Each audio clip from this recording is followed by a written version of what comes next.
Guys, কেমন আছো তোমরা? তো আমরা এসেছি দাদু ঠাকুমার বাড়িতে এবং কালকে লক্ষ্মী পুজো, তাই জন্য দিদান ঠিকঠাক করে সাজাচ্ছে গোজাচ্ছে। তো কালকে লক্ষ্মী পুজো, তোমাদের সাথে কালকে দেখা হবে। আর সাবস্ক্রাইব, লাইক, শেয়ার, কমেন্ট করতে ভুলো না। ওরে বাপরে! তো কালকে লক্ষ্মী পুজো, আজকে এসব চলছে। এবার বলো কি হচ্ছে দিদান এগুলো?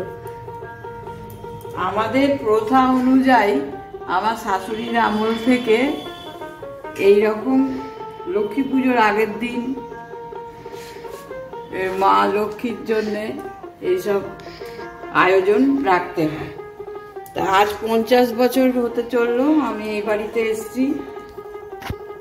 এর মধ্যে লক্ষ্মী পুজোর আনুষঙ্গিক জিনিস হচ্ছে কড়ি, বড় কড়ি, ছোট কড়ি, সিঁদুর, কৌটো, তারপরে এতদিনকার এই রুলি জোড়া, শাঁখা জোড়া। এইটাতে পৌষ মাসে নতুন সিঁদুর, নতুন ধান, নতুন জামা পরি, নতুন সিঁদুর মাখিয়ে রেখে মা লক্ষ্মীকে চান করিয়ে নতুন বস্ত্র পরাতে হয়। নতুন ধান পাল্টাতে হয়। এই ধানটা 3 মাস ধরে পুজো হয়, কিন্তু প্রত্যেক পৌষ মাসেই এই ধানটা চেঞ্জ করে নতুন ধান দেওয়া হয়। আর তারপরে মা লক্ষ্মীকে সাজিয়ে এসব মা লক্ষ্মীর সামনে সব কিছু গুছিয়ে সাজিয়ে দিতে হয়।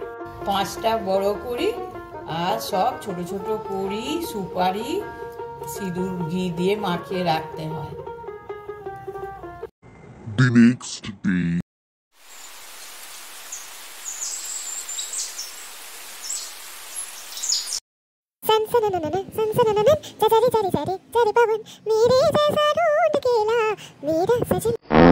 হেই গাইস, কেমন আছো তোমরা সবাই? আশা করি ভালোই আছো।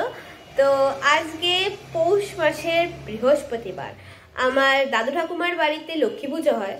তো তোমরা কালকেই অলরেডি দেখেছো যে সবকিছু সাজিয়ে গুছিয়ে রাখছিল। তো আজকে লক্ষ্মী পুজো হচ্ছে, আমি তো তৈরি হয়ে গেছি একদম। তবে শুরু হয়ে গেছে পুজো। তো চলো তোমাদের ওখানে নিয়ে যাই, আমি লেটও হয়ে গেছি। ডাকছো সবাই আমাকে? হ্যাঁ যাই।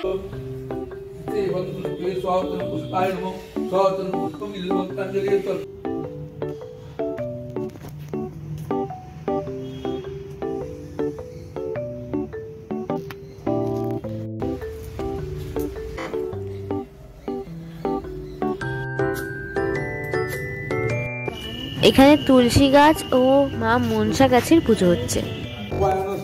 এখানে শান্তির জল দিচ্ছে।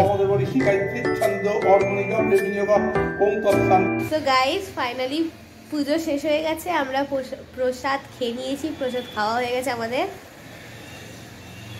আর ইনি হচ্ছেন তখন বসে বসে কিছু একটা করছে, পড়াশোনা করছে। আমার থেকে কত ভালো মেয়ে, আমার থেকে সিরিয়াস। আমি তো একদম সিরিয়াস নই।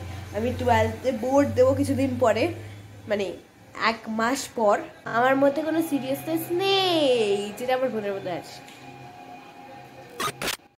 এরপর আমরা খেলাম ডালিয়ার খিচুড়ি, বেগুন ভাজা, আলু ভাজা এবং তার সাথে পাঁপড়। ততক্ষণের জন্য প্লিজ সাবস্ক্রাইব, লাইক করে দাও।